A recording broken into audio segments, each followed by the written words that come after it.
আসসালামু আলাইকুম গাইস, ফিরে এলাম আরএফ ইলেকট্রনিক্স এর নতুন আরো একটি ভিডিও টিউটোরিয়ালে। সো ভিউয়ার্স, এই ডিভাইসটি দিয়ে আপনারা অনেকেই ওয়াইফাই রিপিটার তৈরি করছেন, কিন্তু কমন প্রবলেম হচ্ছে ওয়াইফাই আইকন শো করে। তো ওয়াইফাই আইকন শো না করার কারণ হচ্ছে এটার মধ্যে আমরা যে প্রোগ্রামটা করেছিলাম, এই প্রোগ্রামের একটি শর্ত আছে। এটা পাওয়ার দেওয়ার পর 15 সেকেন্ডের মধ্যে যদি এটা যে রাউটারের সাথে কানেক্ট করবেন প্রপারলি কানেক্ট হতে না পারলে এই ডিভাইসটা হ্যাং হয়ে যায়, অর্থাৎ ডিভাইসটির মধ্যে পাওয়ার থাকে কিন্তু ওয়াইফাই আইকন শো করে না। তো এই সমস্যাটি কেন আসে আর এই সমস্যাটা আসলে কিভাবে আপনারা হ্যান্ডেল করবেন, তাছাড়াও এই নর্ডএমসি ওয়াইফাই আইকন না আসার যতগুলো প্রসেস আছে এবং প্রত্যেকটা সমাধান আজকের এই ভিডিওতে দিয়ে দেব। ভিডিওতে শুরু থেকে আলোচনা করব, তার কারণে আমরা রাউটারের অ্যাডমিন প্যানেলে চলে যাব। স্ক্রিনে খেয়াল করলে দেখবেন -72 ডিবি টায়ারবার। -72 ডিবি দিয়ে এখানে বোঝানো হচ্ছে রাউটারটা আমাদের নর্ডএমসি হতে কতটা দূরে রয়েছে। আমি নর্ডএমসি থেকে আরো দূরে একটা নেটওয়ার্ক কানেক্ট করলাম, দেখেন -87 ডিবি। এখান থেকে আমরা খুব সহজে বুঝতে পারবো আমাদের নর্ডএমসি কিরকম নেটওয়ার্ক ইনপুট নিচ্ছে। পরবর্তী অপশন রয়েছে পাসওয়ার্ড। অবশ্যই সঠিক পাসওয়ার্ড দিতে হবে। পাসওয়ার্ড তো দিলাম। এখন এই দুটি অপশন দেখতে পাচ্ছি, save two permanently, save two until report. এখন কোনটি সিলেক্ট করব? ওই কনফিউশনে পড়েছি তো, কোনো টেনশন নেই, আমি বলে দিচ্ছি।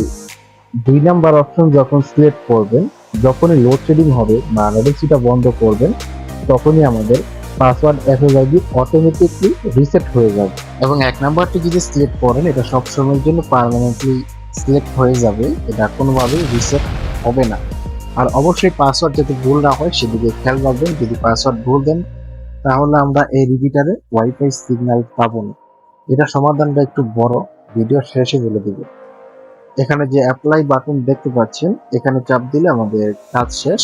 আমাদের ওয়াইফাইটি ডিসকানেক্ট হয়ে যাবে, আমরা পাসওয়ার্ড দিয়ে কানেক্ট করব।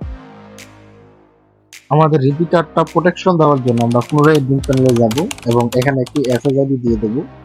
এখানে আমাদের এসএসআইডি প্রয়োজন নাই, এই দুটো স্পেস দিয়ে ব্ল্যাঙ্ক রেখে দিলাম এবং পাসওয়ার্ডটা অবশ্যই একটি স্ট্রং পাসওয়ার্ড দিয়ে সেভ টু পার্মানেন্টলি রেখে অ্যাপ্লাই ক্লিক করে দেব। আপনারা অনেকে আমাকে জানিয়েছেন বিদ্যুৎ চলে গেলে পুনরায় আসার পর আমাদের নর্ডএমসিও চালু হলেও ওয়াইফাই সিগন্যাল থাকে না। আমি মানছি সমস্যাটা অনেকটাই বিরক্তকর, তো সমাধান তো আমি দিয়ে দেব। তার আগে আমি সমস্যার কারণটা একটু বলে দেই। রাউটারে বিদ্যুৎ সংযোগ আসার পর কিছুটা সময় লাগে রাউটারটা প্রপারলি সেট আপ হতে, আইপি অ্যাড্রেস নিতে। ভিডিও শুরুতে বলেছিলাম নির্দিষ্ট নেটওয়ার্কে 15 সেকেন্ডের মধ্যে যদি কানেক্ট হতে না পারে নডিমসিউ, তাহলে হ্যাং হয়ে যায়। সমস্যাটা কেন আসলো তা তো বুঝতে পারলাম, এখন সমাধানটা আরো সহজে করতে পারবো। সমস্যাটি সহজে সমাধান করার জন্য আমাদের এরকম একটি ডিলে বোর্ড প্রয়োজন হবে। এই বোর্ডটির সাহায্যে আমরা কিছুটা সময় ডিলে করে সমস্যাটি সমাধান করে নিতে পারবো। এই বোর্ডটি তৈরি বা সেটআপ নিয়ে যদি কোনো ভিডিও প্রয়োজন হয় তাহলে কমেন্ট করতে পারেন।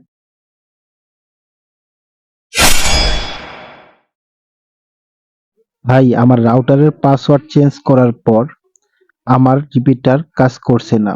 রিপিটারের মধ্যে পাওয়ার আছে কিন্তু ওয়াইফাই আসে না। এই সমস্যাটার কি কোনো সমাধান আছে? থাকলে প্লিজ জানাবেন। জি ভাই, নডেমসিটি রিপেয়ার করা সম্ভব। আর এই সমাধান তো আমি বলেই দেব। সমাধান বলার আগে, ধরুন আমার বাড়িতে এবং আমার ব্যবসা প্রতিষ্ঠানে 2 জায়গায় ওয়াইফাই রয়েছে এবং 2 জায়গারই ইউজার নাম এবং পাসওয়ার্ড অর্থাৎ এসএসআইডি আর পাসওয়ার্ড সেম দিয়েছি। বাড়িতে এসএসআইডি পাসওয়ার্ড দিয়ে কানেক্ট করে নিলাম এবং যখন আমি দোকানে গেলাম অটোমেটিক পাসওয়ার্ড কানেক্ট হয়ে গেছে। প্রশ্ন এটা, এমনটা কেন হলো? যাক, চাপ নেওয়ার দরকার নাই, আমি বলে দিচ্ছি। আসলে ওয়াইফাইয়ের বিষয়টা এমন, এটা কোনো নির্দিষ্ট ডিভাইসের মধ্যে সীমাবদ্ধ নয়। আপনার ডিভাইসটি যখন চালু করবেন ওই এসএসআইডি পাসওয়ার্ড অনুসারে সার্চ করতে থাকি। যখনই কোনো রাউটার, রিপিটার, হটস্পট ইত্যাদির সাথে ম্যাচ করে যায় তখনই ডিভাইসটি অ্যাক্টিভ হয়ে যায়। এখন বুঝতেই পারতেছেন রিপিটারটি কিভাবে রিপেয়ার করবেন। আপনি চাইলে রাউটারের আগের পাসওয়ার্ডও সেট আপ করতে পারেন। তা না হলে মোবাইলে যে হটস্পট আছে সেই হটস্পটে আগের এসএসআইডি এবং পাসওয়ার্ড দিয়ে তারপরে অ্যাডমিন প্যানেলে গিয়ে আপনার রাউটারের সাথে কানেক্ট করে নেবেন।